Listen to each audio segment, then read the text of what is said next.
That's my reality, Ruairi. Hello and welcome to the More Freedom Foundation podcast. This is the 101th episode special with Ruairi and Rob. How are you on this time? No, isn't Monday the 100th? No, JJ's one, the second episode was the 100th, so we're really? 101. I didn't realize that. Yeah. I don't know, I think it still has charm. Yes, this is our reward. This is the 100th episode. We thought it would be great for the 100th episode to just throw it out to the listeners. And it is a Q&A episode, which is very easy for us to prepare. Yes, so well prepared that we have all the answers already, isn't that right? Yeah, we've thought about this at great length. I'd like to, but seriously, it is amazing that we've been able to do this for 100 episodes. It's tremendously gratifying to see that people show up and listen and enjoy listening to us blather on about stuff, and we're really incredibly grateful. Well, I think I'm the most grateful, Rob. Well, because I'm just a nobody. I just work in a warehouse, and then I edit this when I'm not doing that, while you are a famous internet personality. I think that's really stretching it, but thanks. An Ray. internet personality. That's very kind. A known Ray. quantity. I would never describe myself as such. That's very kind of you to say, but very straightforwardly, there without Ruairi, there would be no podcast. I think I was actually sitting where I am now. Okay. Was that 2 years ago at a place in Michigan where I got a message? You're on your porch. Yes, I got a message from a guy I'd never heard of saying, "Hey, would you like to do a podcast? I'll do all the work." And you like the sound of that? Oh boy, did I ever! No, it's been phenomenal. I think I've reached a point with my YouTube production where I just can't. Oh yeah, you can't expand anymore, or you can't physically do all the work yourself. Well, I can't physically produce on the level of I can't produce weekly content at the level that YouTube now requires. I used to be able to do a 3 to 10 minute video every week with some sort of quick, easy edits and graphics or whatnot. But now they've really all got to be at least 16 minutes long. And they've got to look a lot better now, and they've got to use stock footage, and my animations need to be better, and I need to. The hardest part is just putting together carefully produced scripts that are 16 to 20 minutes long. So you came along really at just the right point where I realized that I couldn't do weekly content on YouTube anymore. So thanks to you, I'm still producing weekly content, and thank you very much. Able to maintain an audience. So it would be impossible without Ruairi, and I'm incredibly grateful. But enough of the Mutual Appreciation Society. We are infinitely grateful to the folks who continue to show up and listen. There is no More Freedom it does Foundation mean a lot to us without the folks who listen. So thank you so much. And with that, we are going to go to Q&A. We've got, sadly, I think there's no way we're going to be able to make it through all of these questions, which generally tended to be, I was like, ask us anything. I was expecting like sort of an easy, like, what's your favorite movie? And instead, they're largely fairly involved geopolitical questions. So that's the joys of being a political pundit, Rob. Yeah, I mean, hopefully we'll be able to do more than two. But I guess without further ado, we should probably crack into it, right? Here's a nice quartet of questions from Adekland 5656. What, geopolitically speaking, do you expect to happen over the coming decade, which would radically impact the world for the better? What do you got? You got anything on that, Ruairi? Apparently there's bacteria eating plastic. So if that kind of goes a bit mad and becomes, it may over-dominate oceans, but if that becomes a thing, it could be a force for good, even though I've now thought of a force for evil, which could be, instead of us trying to sort of slow things down, if people start mining meteorites, that could just be like capitalism on steroids. Yeah, there's that as well. I would point to, for something that's getting better, is something that we actually, our next podcast episode is on. I also did a live chat on recently, which is energy abundance. It's really it's really just going to be extraordinarily better for everybody on the planet to have ready access to cheap energy. That's nice for Ruairi and I sitting in the United States and Western Europe, but I think it's especially extraordinarily good for developing countries. Because a lot of them tend to be either incredibly sunny or windy. So you might get more what's happening with Morocco, which is the UK are paying to get a load of solar panels put in, and then they're going to take the electricity. But some will go to Morocco and they'll make money from that. So, and you need infrastructure like this to be stable. It's not like oil or something. It's like, it'd be nice if all these solar panels didn't get destroyed and the country was stable.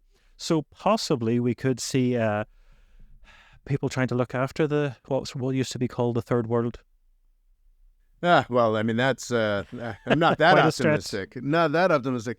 But what we're seeing with this energy bonanza, specifically in the developing world with solar, wind, unfortunately, is still very expensive. Solar is whatever the opposite of very expensive is. It is plummeting in price, growing exponentially. There's also new breakthroughs. There's one it's weird. There's only one recently specifically designed by an Australian company for overcast weather, so it'd be great for places like Ireland. It's basically slightly transparent, so it has a panel on the back that catches some of the light that bounces off the roof. So it means it can get a much more distributed spread of light, which you get with overcast weather. So you might be able to see solar panels doing great in places they really shouldn't. And they're becoming so cheap to produce that people are just, there's that, which, on larger scales, you get sort of the math right and the sun and this, that, and the other thing. But now you can just sort of build fences out of solar panels. Or put them vertically and then you can farm in between. There's just so much happening. Yeah, it's sort of free bonus. And it's also then coupled with energy storage. Like batteries are becoming just common now. I see ads on TikTok saying, hey, we'll fit them in Northern Ireland for you. I'm like, this used to be something that only happened in like California to incredibly rich people. And now it's like, oh, if you're building a house, you want to stick in some panels and batteries.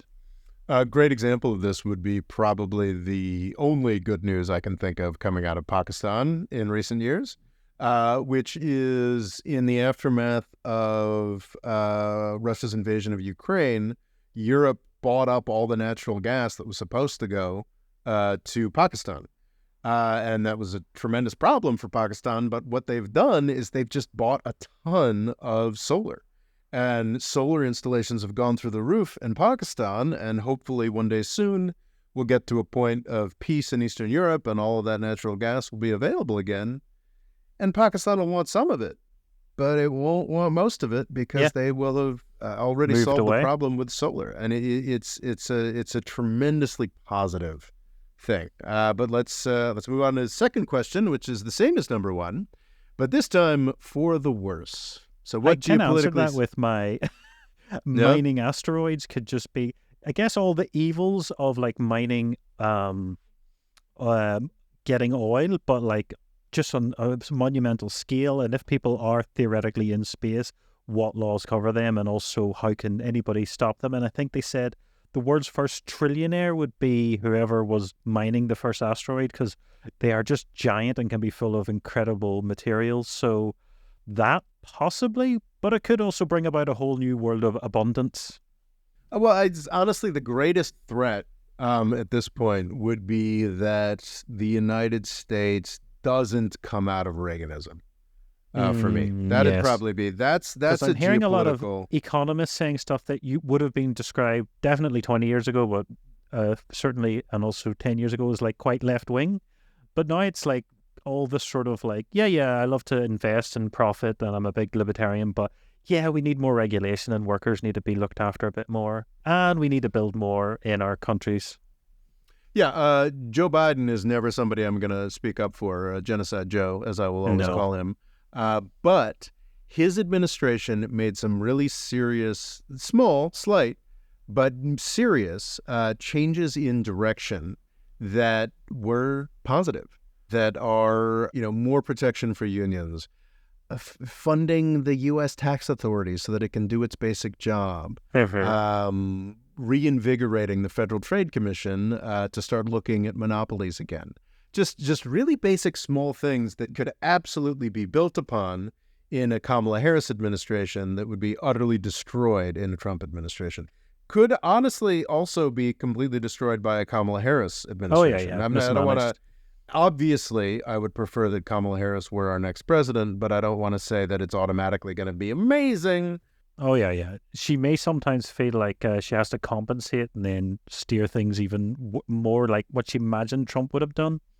Well, if you want the scary case is, so Lena Khan at the Federal Trade Commission, we've talked about her in the past, just really finally doing some monopoly stuff. I really want to read a few books and do that topic justice, but I'm not there yet on a podcast. There's this famous scandal of last month. So many scandals come in these election years that they sort of go zipping by. But LinkedIn executive, who's the designated member, probably intentionally designated member of the PayPal mafia, who mostly donates to Democrats. Why does everyone out of PayPal seem to be evil? Well, no, that's the thing. Reid Hoffman's the not evil one. He's the one who donates to Democrats. And that's like saying actually, the nice Nazi.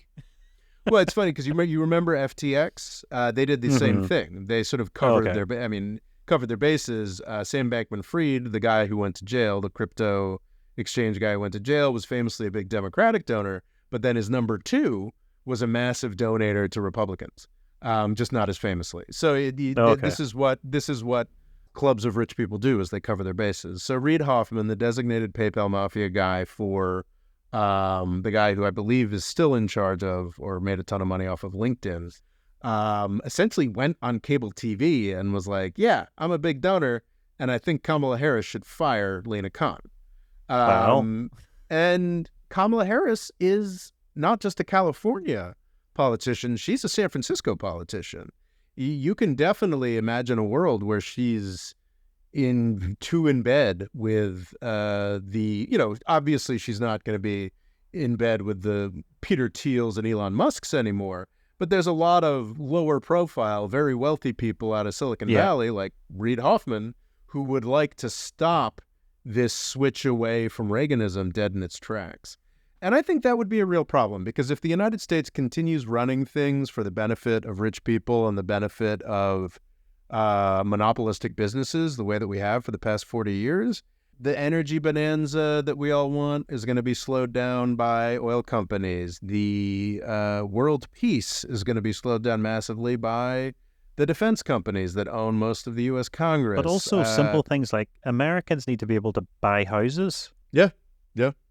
There's so many basic things that government can do very easily. And I'm not someone that government solves everything. It's just for 40 years now, we've been in a government is useless and government can't do anything paradigm, which has hurt the United States in very real ways. And more importantly, has hurt the world at large in very real ways. Because just because the U.S. government mightn't be the best doesn't mean you should let Coca-Cola run the world. Yes. The sicker and sadder the United States is, the worse damage we're going to do to the rest of the world. So I think that's probably the thing I'm most worried about is, and to be clear, Kamala could go either way. She could continue to slowly, incrementally... Don't the Democrats have a habit of being like, oh, I just wish these horrible Republicans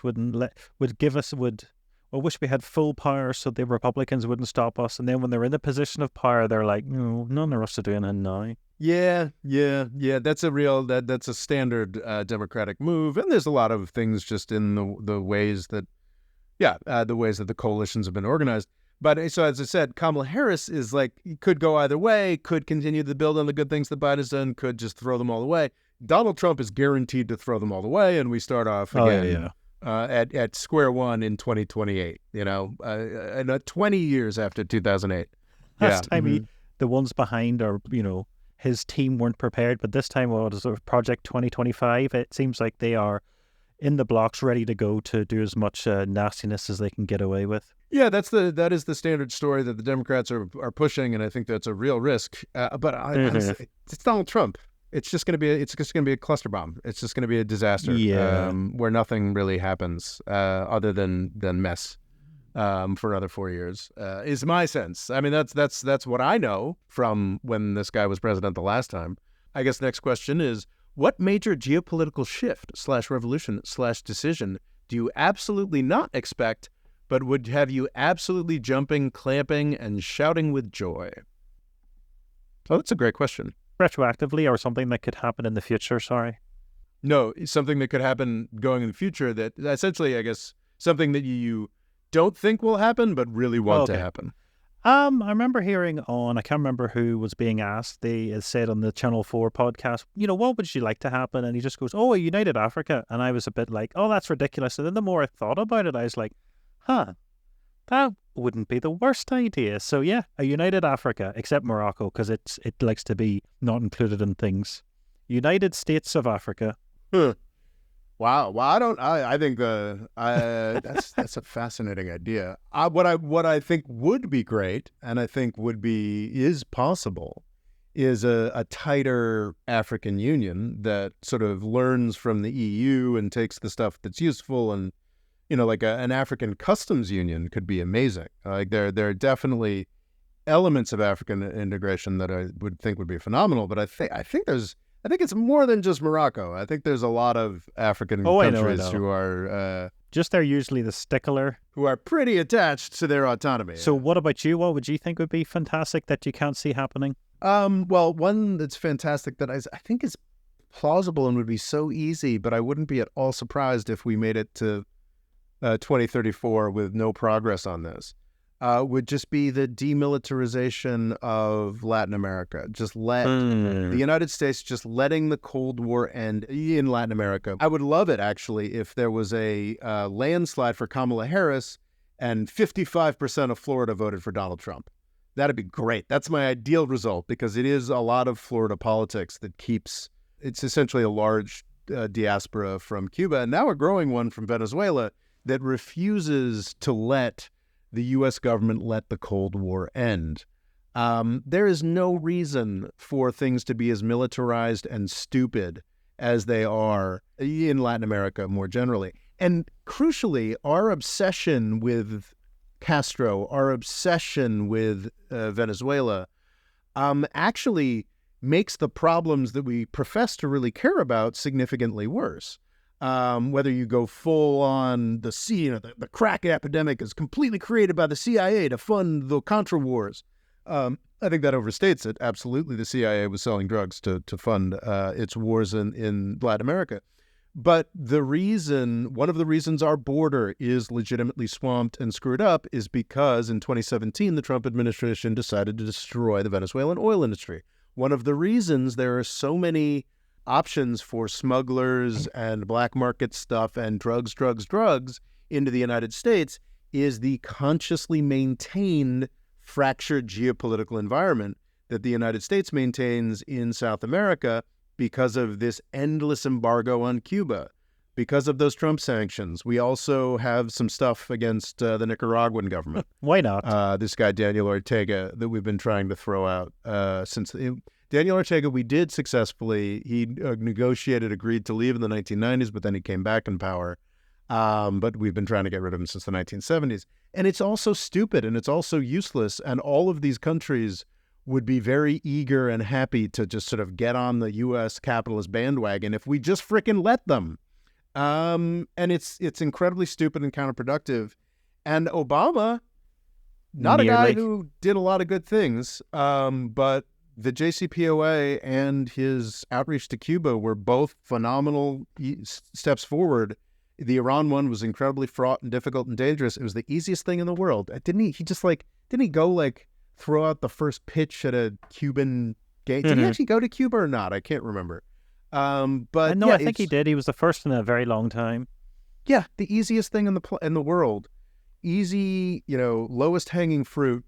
It would make me deliriously happy if it happened. And it probably won't. But it would surprise I guess that's... Yeah, I'm trying to think about something that would legitimately surprise me would be a U.S. president who was really willing to rein in Israel in a serious way. I just remember I put it up in the J.J. McCullough one. you have Kamala Harris and Mm-hmm. Benjamin Netanyahu and his greedy little like smirky face, and then her like I have to be here in this photo Yeah. opportunity face. Yeah. Suggests the Israel in her reign may not be giving us many missiles, but Yeah. we can all dream. I think that I think people don't quite realize how bad Biden has been, and Biden has been the most enthusiastic enabler of Israel we've ever seen Well, as a I always U.S. keep thinking president. of that quote where it's like, if Israel didn't exist, we'd have to create Mhm. one.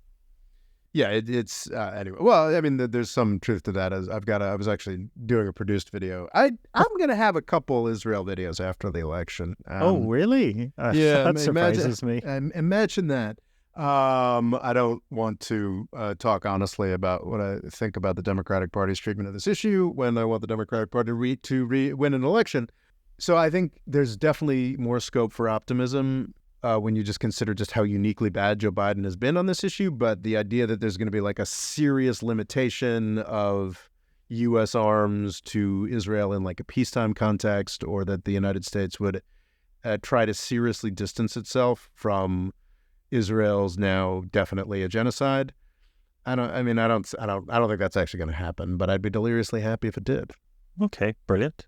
Yeah. So the next question was same as 3, but what would be your worst non-nuclear war? Skip that one because it's obvious. Nightmare that you don't think will happen, but would absolutely have you shudder in terror or revulsion at night. So just like a Armageddon style scenario without nukes? Yeah, without nukes, or not necessarily a scenario, just something that you think could happen that would be spectacularly bad. Well, when you're always talking about America and deciding certain countries are on the bad list, you just think, well, what if I'm on the bad list? Like sometimes I'd look at the flight trackers and it's just, oh, the US Navy's just landing. Oh, the US Air Force is just landing. Oh, this is all normal. It's a good thing I'm not on the wrong side of those people. So you think that stranger things have happened? The U.S. would turn against Ireland?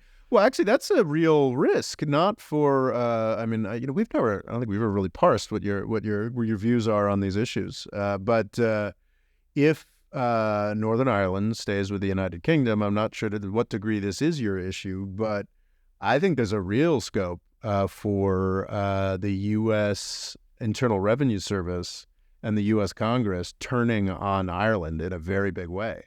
Not going to invade Ireland, but a lot of the Celtic Tiger is really, really reliant on the United States just sort of being like, meh, and letting a lot of tax revenue from a lot of U.S. companies flow, either disappear and, just not exist, or flow into Irish coffers. So, yeah, I think that's a real risk over the next decade, actually.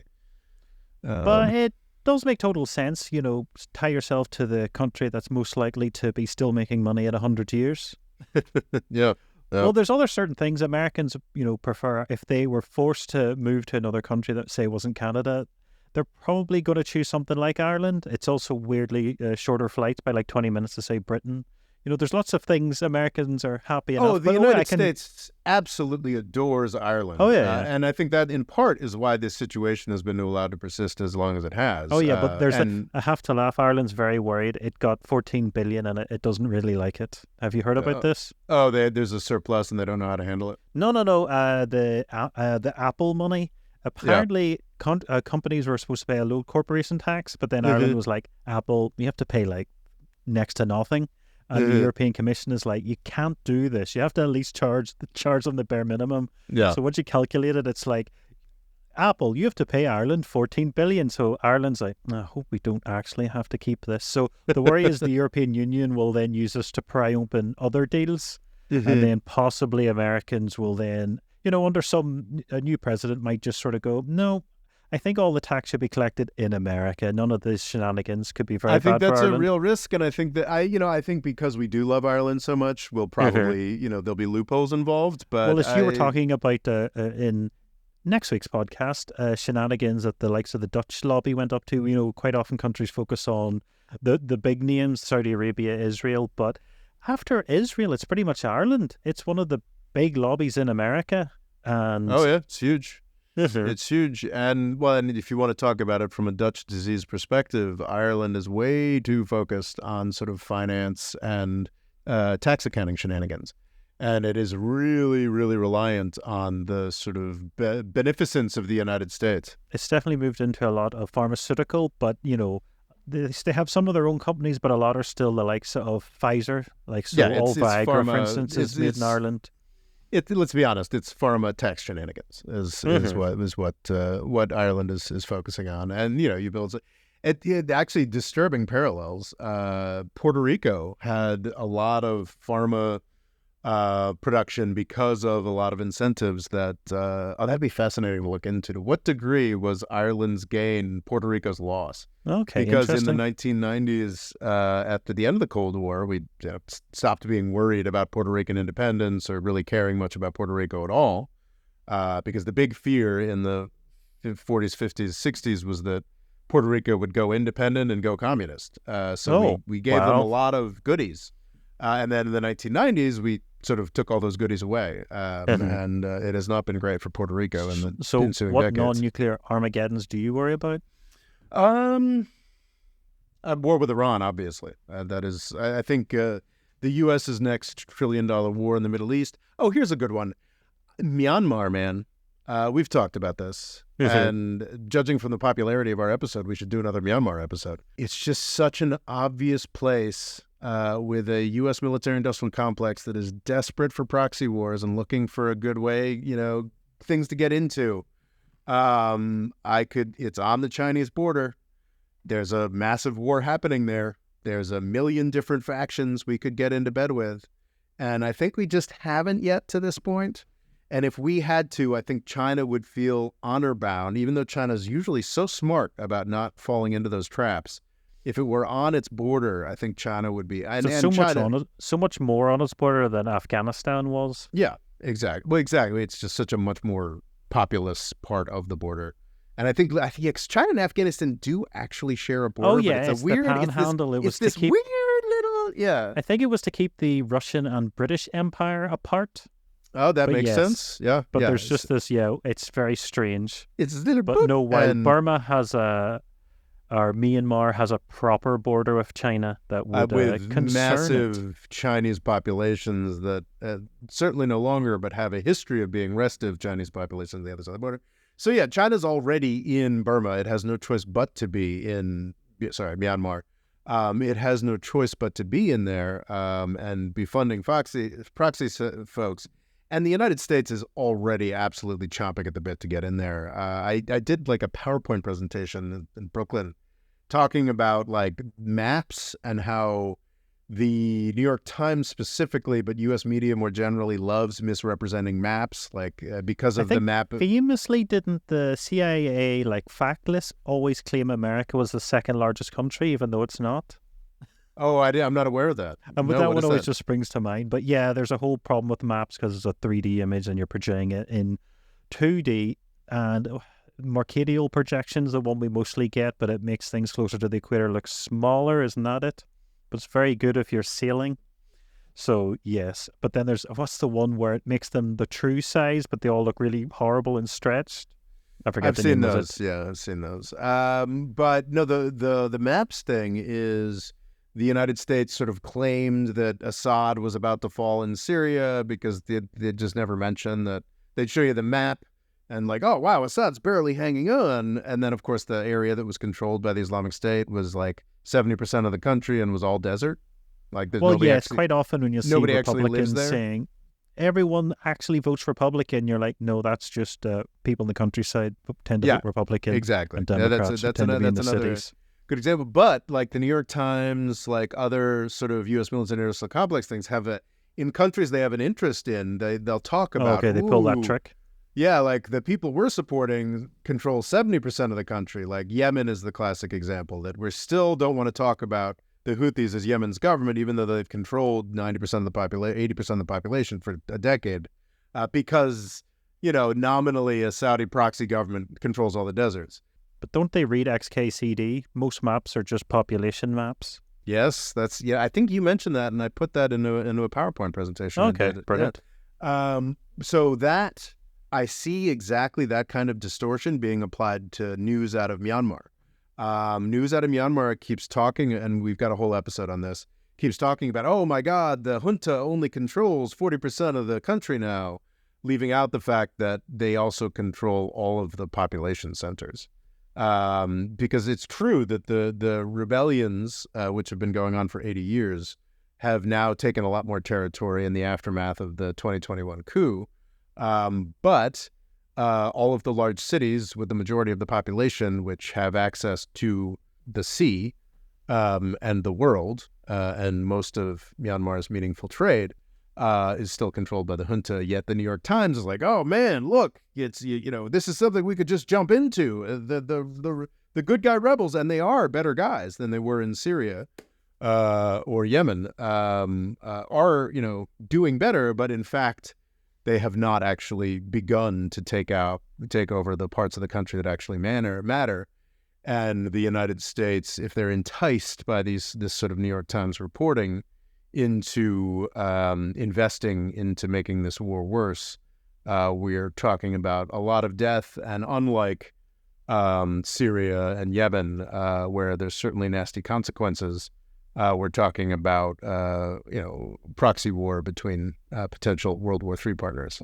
So that would rage on for at least 10 years, do you think?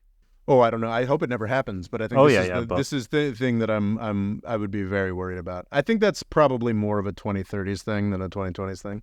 But okay, so that was really just one question that we've done for half an hour. What's your take on Egyptian leader dictator Nasser? Do you have fully formed opinions? Not too many fully formed opinions. He doesn't seem the best, but I definitely don't envy his job. Yeah. Well, so Nasser is the guy in the 1950s. Yes, who is famous for taking on the British Empire. Yes, exactly. Suez Crisis, 1956. Yeah, I mean, I certainly, I think as with a lot of people, in retrospect, Nasser looks more and more impressive. But it definitely was the beginning of the end for the empire when they first were realized, like, no, just because you built it doesn't mean you own it. Please go away. Well, the British didn't build it; the French built it. Yeah, but and let's be clear, the Egyptian, I mean, it was Egyptian near slave labor that did the building, but it was the French that did the engineering and the funding, at least. But no, I think Nasser is fascinating, and he's obviously with the Zionism one gets with one's mother's milk in the United States. He's seen as this demonic guy that almost managed to take out Israel. But when you consider, just how secular this guy was, how he was the ideas of pan-Arab nationalism and unity are really kind of fascinating. There was a period there where he actually governed Egypt and Syria as a unified country with an eye towards putting together more of those countries. And it would have been a very different 20th century if that had happened. Would it have been a better century for the United States and Europe? I'd venture probably not. Would it be a better century for the world as a whole? Yeah, probably. Imagine if Saudi Arabia's oil wealth had been controlled by a secular nationalist instead of the deranged Saudi some of the royal most family. Extreme religious people out Exactly. Yeah. That there's sure. So I'm sure there's certainly reasons to quibble with Nasser, but and the main reason to quibble with Nasser is that he failed. He made choices that ended up. I guess he really wanted to add Yemen to his. I guess the United Arab Republic between Egypt and Syria was already long done by the Yemeni civil war, but he failed. He really was. I mean, he was part of the non-aligned movement. I think it was Nasser of Egypt and Sukarno of Indonesia and Tito of Yugoslavia were sort of the first folks who were like, we're going to do, we're not going to be Soviet. We're not going to be American. We're going to do our own thing. And there's, of course, Nehru from India. I mean, that was a tremendously positive thing. So there's a lot about Nasser provided a lot of hope and a lot of opportunity and a lot of fodder for, gee, I wonder what would have happened if type stuff. But he was also a failure. He set himself the incredibly difficult goal of taking on the Soviets and the United States at the same time, and he failed. I mean, he did die in his bed as the leader of Egypt. So that's really impressive. It is impressive. Considering who he was allied himself against in the middle of the 20th century. But he did, in fact, his legacy for Egypt is really, really pernicious down to this day. I mean, he came to power against a truly loathsome royal family that needed to go, but he came through, and I think he came to power, and I think what is called as an officer's coup. And the Egyptian military has misruled Egypt ever since. So do you think he's someone that history should be kinder to, considering? Well, I think U.S. history should be kinder too. I think perhaps I'm not exactly sure how he's regarded in Middle Eastern, history or Egyptian history, but certainly shouldn't be worshipped or seen as the magical opportunity. But no, I mean, he certainly should be looked on more favorably in U.S. history. People should maybe take inspiration.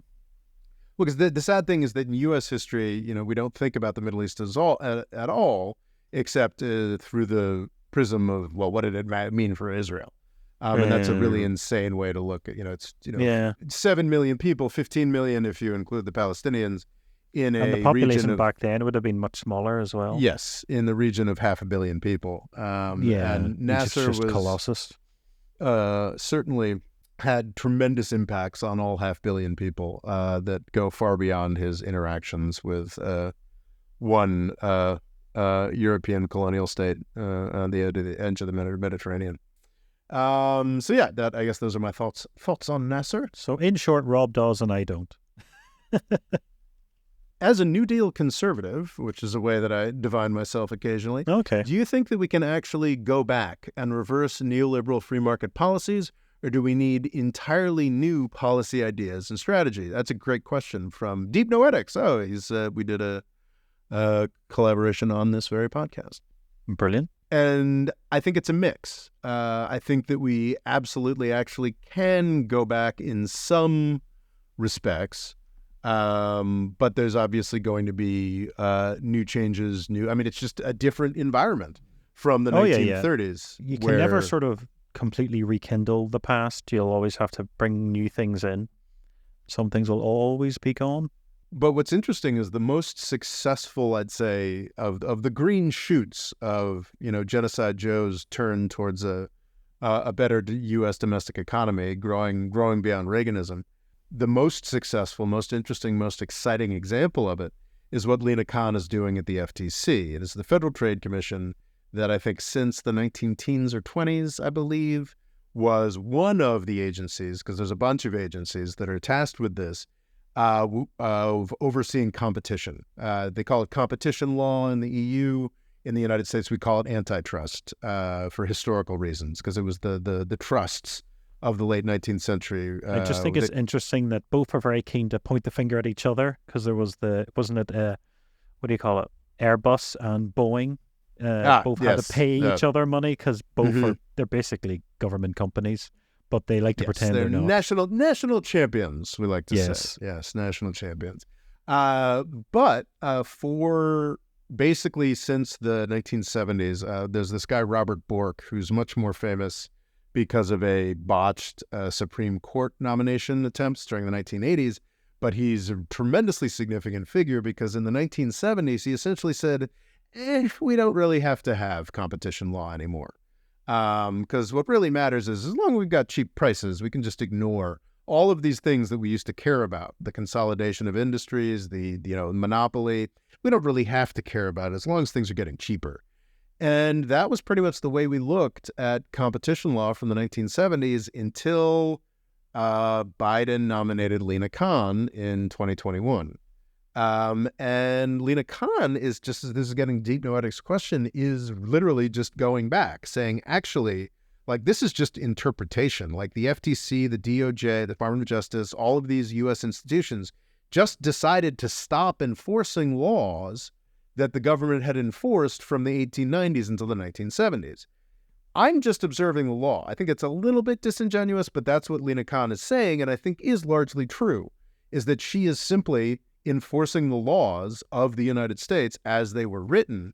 And what that means is she is blocking certain mergers. She's blocking so many mergers that, and this is going to break your heart, Ruairi, a lot of investment bankers and mergers and acquisitions have lost their jobs.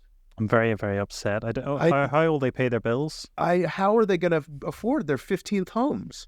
Hmm. It's terrible, Ruairi. It's terrible. But I think it's actually phenomenal. It's actually so that is an example of it really is just going back. It's just simply discarding this approach that we had since the 1970s, which is that monopolies are fine. It doesn't matter. There are going to be new things that have to be done. We absolutely need. I don't know what the model is. I should take 6 months and do the research to find out what the model is, whether it's Switzerland, whether it's we need Taiwan. Like there every year there are new countries that do a vastly better job managing healthcare than the United States does. And that's not a question of going back, because healthcare in the United States has always been a nightmare. I mean, to some extent, actually, it is an antitrust thing, because healthcare costs have ballooned. Healthcare's life expectancy has gone down, in fact, as hospitals have consolidated. There's a lot of pretty good research now saying that if your city goes from having 3 hospitals to having 1 hospital system, the prices are going to go up and the services are going to get worse. That's even though competition doesn't work quite the same for health. No, it generally does quite the opposite. Well, no, but this is a facet where Econ 101 actually does bear out. If you have 3 hospital systems, those hospital systems do have some elements of competition but under the system we've had since the 1970s, because of Robert Bork, as long that doesn't matter. We can have one monopoly serving this place as long as they file a 100-page brief saying we swear prices won't go up, and then of course prices go up and services get worse. So that actually is a going back, just saying, you know what, we're not going to allow one healthcare system to service every city in Pennsylvania, which is something that we've allowed to happen. So that is going back as well. But obviously, it's not just, we're not going to solve U.S. healthcare just with competition law, though that can do a lot of, there are a lot of new things so it's both. It's moving forward. I would argue that there are, in the Inflation Reduction Act, there are elements of moving forward, of subsidizing, doing industrial policy in new and different ways.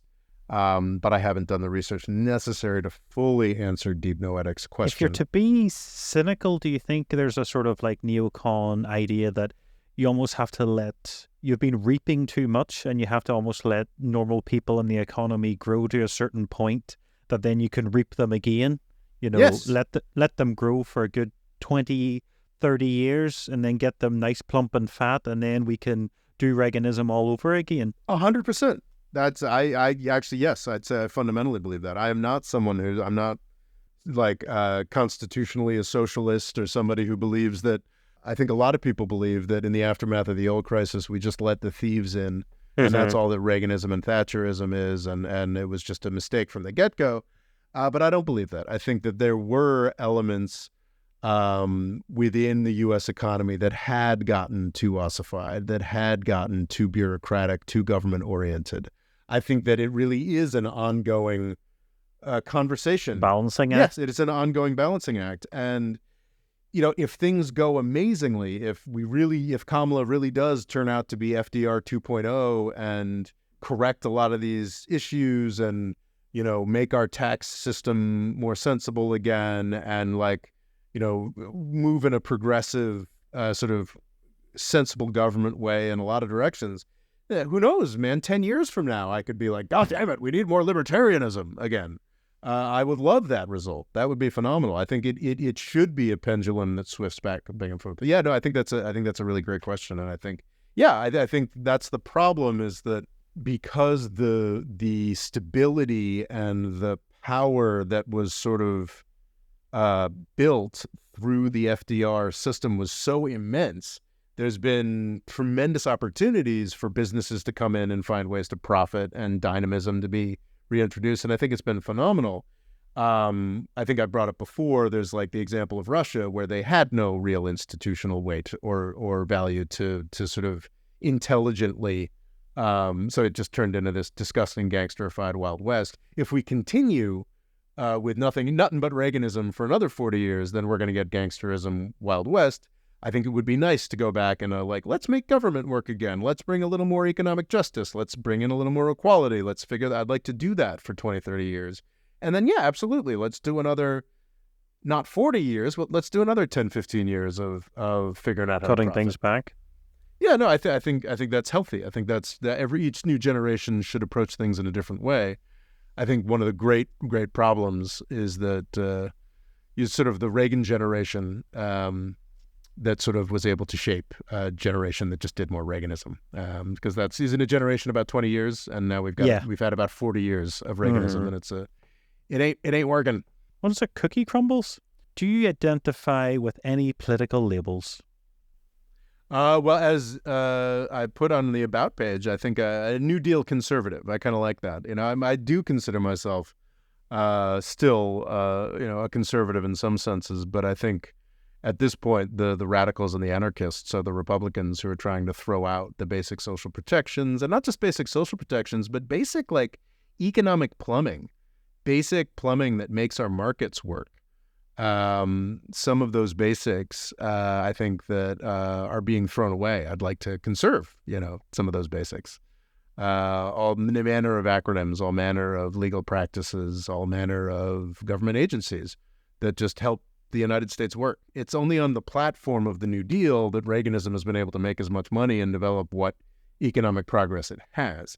So yeah, I think I kind of like the idea of a New Deal conservative. I'd like to save what's left of the New Deal and build on top of it. But that's not a label. That's something that I sort of created. I'm definitely a restrainer. In U.S. foreign policy circles, they talk about restraint as a sort of alternative to what the United States has been doing since forever. Which is just foreign policy restraint. That is a label I identify with for sure. We should do less. We should do less violently. We should do more diplomatically. Yeah. We should do less. We should do less intervening and less. Crucially, that also includes less proxy warring.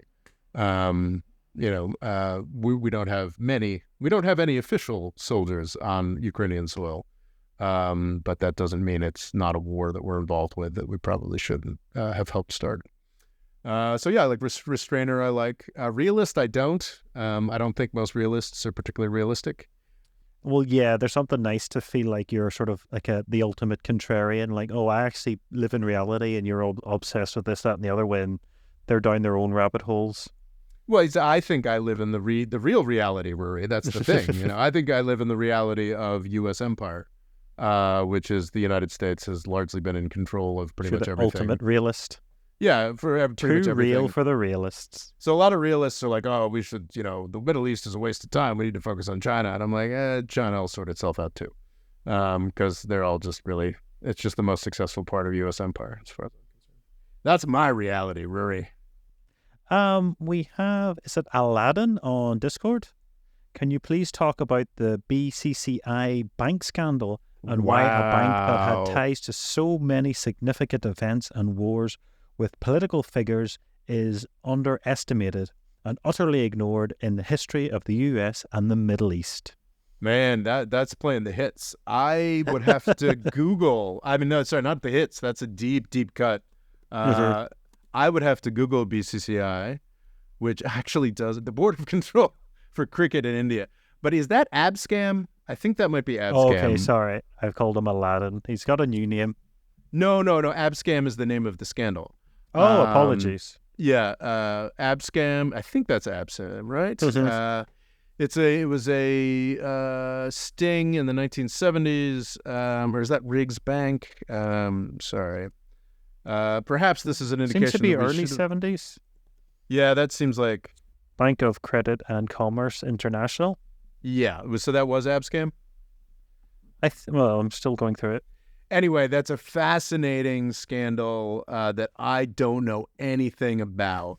And I think it's actually, I think elements of that it's part of that first flush of oil crisis money. And I think it definitely involves a lot of large-scale Saudi investment that was poured into the United States. And back then it was done, it was before the Saudis had the sophistication they have today. And it provided a lot of opportunities for some really transparent corruption. And I don't think that the Saudis are super sophisticated today, and I think that they're being taken advantage of. But wow, back then was it on a whole nother level. And yeah, I don't know enough about that BCCI scandal, but the very cool thing to bring up. Yeah, I'll need to look that up. I have another question here from Snack Attack. Robert Morris, I know you think the BRICS is a joke, but what do you think of Turkey joining BRICS? Even less. Even less. Yes. No, I don't. I mean, yeah. Didn't Turkey join the Shanghai Cooperation Organization or something? Like, I mean, it's all. It just joins things that are going. All of these are things that could potentially mean something at one point. They are not things that mean anything today. And I think I did a short recently where another thing that's really undermining this is that the BRICS always gets talked about a lot when the United States has really screwed something up. And when Russia invaded Ukraine, people started talking about BRICS a lot. People that are very doomer on America, thinking that it's going to fall away, are obsessed with it. Yeah, and so during did you know this guy met this guy, and that means America is doomed? Yeah, there's a lot of... So I think BRICS is interesting. I think BRICS is something that should be watched. I think when BRICS people start getting serious about BRICS, it'll, potentially be something. It ain't anything. They did finally put together a development bank that they'd been talking about since 2015, and my understanding is that it makes loans in dollars and not very many. Not even euros, to be slightly alternative. Yeah, so, I mean, China is there. At some point in the 2030s and 2040s, China will have the wherewithal and the ability to start really challenging the United States in more arenas. BRICS will be one of the venues for that. I'm quite confident. So, yeah, I just don't. I mean, at this point, yeah. Will says hello, has asked, how did we two meet? We haven't met. Yes, it's every the joys interaction of the internet. Indeed, every interaction that we've had, you've seen it. So yeah, pretty much. We occasionally talk before and after the show, but most of it has been recorded. Well, but I mean, 100. I mean, I don't know that I've had 100 hours of conversation with anybody, Ruairi. So wow, there you go. I feel very special. I too, Ruairi. I too. And it's all out in the open for everyone to see. Indeed. Oh, is it a landscape, are they called? On Discord. Best turkey story. Also, more about how you got into international law. Best turkey story. Oh, gosh. I don't know. Best turkey story probably would have had to be related to the Gezi Park uprising or what have you. Essentially, what happened was a bunch of people, had an environmental protest in Gezi Park, which is a park that is in between where my office was at the time and where my house was. And they had an environmental protest. There was a developer who was going to build something in that park. They didn't like it. And the police crushed it. And people happened to take a lot of pictures of it, and everybody got really angry, and that sort of launched like a month-long uprising that was centered in my neighborhood. So for about a solid month, I got tear gassed almost every day. Wonder what that means for my lungs. And after a couple days, I said, I had to say, look, I was getting very into it. It's like nothing is more exciting than being part of like a nationwide uprising. All kinds of youth being very excited, beautiful young women, you're on the barricades, it's amazing. But after a couple of days of that, I was like, you know what, this is not my country, I really don't need to get involved in this sort of thing. Until I was working on a contract on a Sunday, because that's, what you do when you're a corporate attorney. And I went to the corner store to get a Diet Coke, and there was one of these...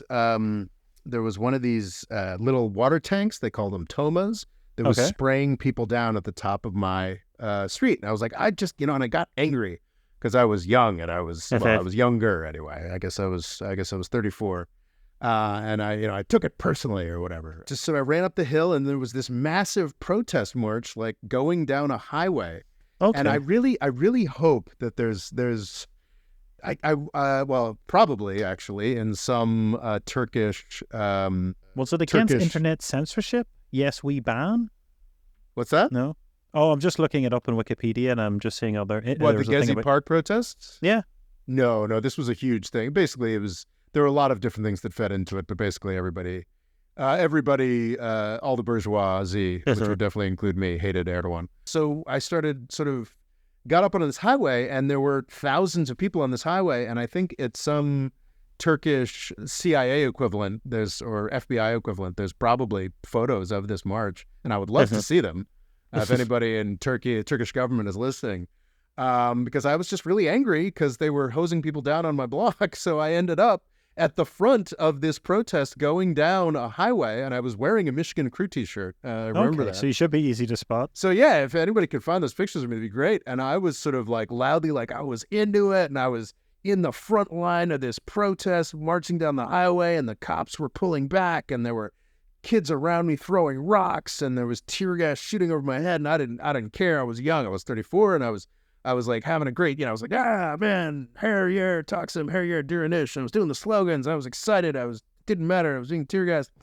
And then I get sort of to a certain point on this highway, and I'm like, yeah, we're doing it, guys. And I look behind me, and it's just me and like 5 rock throwers. Everybody else had left. And I'm like, oh, Jesus. And they start, the water tanks start like zooming down the highway again. And I run away behind a dumpster, and I vomited. Oh, wow. And, well, no, tear gas, man. But that was, and after that point, I got a lot more. You respected the police more? I stuck better to my resolution to stay out of. So that's probably my best Turkey story. Okay. And honestly, Gezi has a lot to do with how I got so interested in international politics. I mean, how I got into international law was I graduated law school in 2011, which was sort of the point at which the 2008 financial crisis really hit the legal market. And I probably could have found a job in New York or Washington, D.C., but my prospects weren't very good. And my baby sister lived in Istanbul. Went and visited her and met a gal who had taken the bar, had become certified as an attorney in Michigan, in the United States, and had her entire career in Istanbul. And I was like, well, I can do that. And I did that for a couple of years. And that sort of, I definitely took a few courses on the World Trade Organization, this, that, and the other thing when I was in law school, but it was just moving to a foreign country and trying to do law is sort of how I got into international law. And I think actually that's been tremendously valuable, and I think has shaped that experience of just how central the United States is to the practice of international corporate law. Was really eye-opening to me, and helped sort of, I think, form my perspective on the centrality of the United States. Far beyond, the dollar and the U.S. military. But yeah, no, if you want to get into international law, go somewhere international and do law stuff. Gee, that's of course a lot easier if you have a legal degree and have a language. Yes. Well, yeah, English. That was one of the most eye-opening things. That the most important skill in corporate law anywhere in the world is the English language. Wow. Which is kind of eye-opening. Yeah, it gives you a real sense of just the extent of U.S. empire. But yeah, it was a good question. We got more. I guess we've been doing this for an hour, so I guess we'll do a couple more, but quickly. Teleranti 33. You can learn a lot about a person by their perspective of the French Revolution. What's yours and Ruairi's? Oh, what do you think, Ruairi? We're still finding out. Isn't that the sarky thing you say? That's it's not. It's too early to tell. Mao Tse-Tung's number 2. I've forgotten his name. What is it? Zhou Enlai, maybe? My Chinese pronunciation is exactly as bad as the rest of my pronunciation. But yeah, that's famously the Chairman Mao's number 2 said to Nixon, well, it's too early to tell. But no, I like the French Revolution. Yeah. It's just obviously There was many attempted before then, and that one was the one that took off. It then it seemed to mimic how things were when you see pictures of Napoleon. But yeah, it's hard to argue with bringing about so much to the world, like measurements. Yeah, indeed. I think sometimes you do have to just have a clear out. You have to just say, look, all these traditions are great, but we've just got to start afresh. And, well, it's really helped the world get to where it is now. Well, I like the French Revolution, and I'm happier that it happened to the French. I think it's preferable to do what the sort of Anglo-speaking world did, which is just sort of incremental change. Well, I heard that apparently the British used to be more one of the most passionate people in Europe. Apparently, there's an Italian man talked about how they were always kissing him and all this here. It's like the amount of times I got kissed when I went to England, and apparently there's a theory that the English thought it was the passion of the French that caused this. So then it meant they went the complete other way and went super stiff upper lips. So really, that's possibly one reason that British may be a bit more repressed and quiet compared to the French. So that's just interesting. A theory. Yeah, that's a big theory. That's fascinating. I hadn't really thought about that. No, and I think that no question you'd rather have the British and American experience than the French, because the instability that it is, just the chronic instability that it leads to, hasn't been great. But I think it's been tremendously valuable for the world and providing another template of how to move forward, because not everybody has the luxury or the leisure that the Britain and the United States have had to sort of incrementally change. And, the United States isn't always guaranteed. If we go full Trump and try to Reagan for another 20, 30 years, then maybe you will see an actual revolution in the United States. Well, what's great about the United States and Britain is not that they've never changed, that they've figured out how to change slowly and effectively without ripping everything to shreds.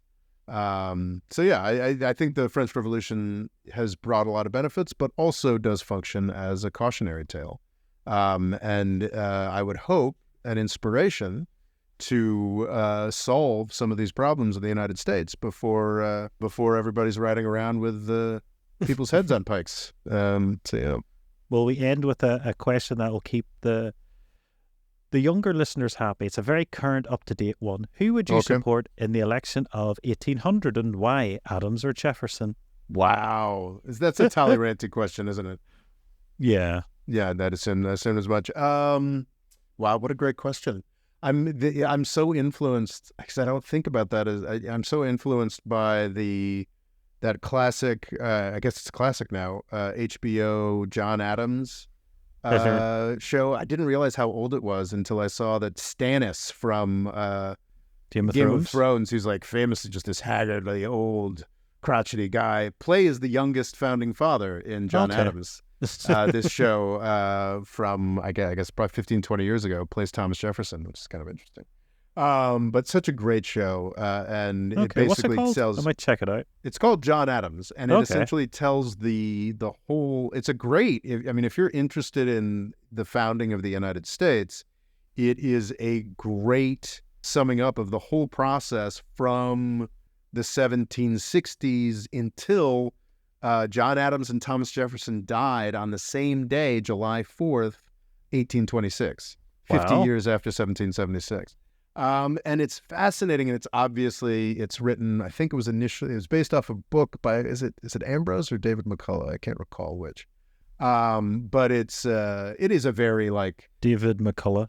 Yeah, David McCullough book. And it's very much consensus American history. You're not going to get a lot of revisionist stuff here. But they try to provide a pretty fair picture of the tensions between the founding fathers and the issues that were serious back then. And I mean, geez, I haven't watched the whole thing. But it's only 7 episodes, so it's something you can watch and know it has a proper ending instead of being pulled like a lot of streaming shows. Yeah, I mean, all this said, I mean, I absolutely adored the show and watched some clips recently, but I haven't watched the whole thing through in almost 20 years, so maybe to modernize it's incredibly problematic or this, that, and the other thing. But I thought it was really, really educational. Okay. And whenever somebody mentions the election of 1800, I can't help but think of that HBO show with John Adams, and I can't help but think of things from the John Adams perspective. It's kind of funny because Thomas Jefferson is, in some ways, coded libertarian and was certainly coded, though he disputed as sort of pro-slavery or what have you. But Thomas Jefferson is the guy who loved the French Revolution. He's the guy who thought that, the tree of liberty, I think, must be watered with the blood of tyrants periodically, and thought we'd need a new constitution every 20 years or whatever. Whereas John Adams was more the stickly guy who was like, well, we got rid of the king, but the British do it right. And, And I think that's interesting because I think I've always been constitutionally a little more towards John Adams and incrementalism and doing things slowly. I don't think I'm much of a revolution guy, to be quite honest. So, yeah, I think I'd probably go with John Adams. Okay. Well, but would I have? I mean, because Thomas Jefferson was a successful two-term president who did extraordinary things for the United States over that period of time, like the Louisiana Purchase. So, I don't know. Hard to say, but I'd say I'm constitutionally more of an Adams guy than a Jefferson's guy, which is kind of interesting because Adams doesn't really have a legacy. People can describe themselves as Jeffersonian in their politics with a lot of bleary, a lot of wiggle room going down to the present day. And that's opposed to Hamiltonianism. John Adams doesn't have that legacy. That's, I guess, a good obscure place to close it. I think we'll leave it there. And hopefully we'll have another Q&A in 2 years. Yes, there you go. And another 100 episodes. Well, yeah, because that makes sense. It's 52 weeks and something. Yeah, it balances out quite nicely. Anyway, very grateful for you, Ruairi. Very grateful for the audience. And, thank you very much for putting up with me, Rob. And thanks for everyone else for listening. Indeed. Thanks so much. It's hard work, but we appreciate it. It's a blast. It's more hard work for Ruairi than it is for me. Thanks so much. But you have other things. Ciao, ciao. All right. The More Freedom Foundation is also available on YouTube and TikTok. Rob's Twitter is RobOLaw, and he's also written a book called Avoiding the British Empire, What It Was and How the US Can Do Better. And music provided by Kevin MacLeod.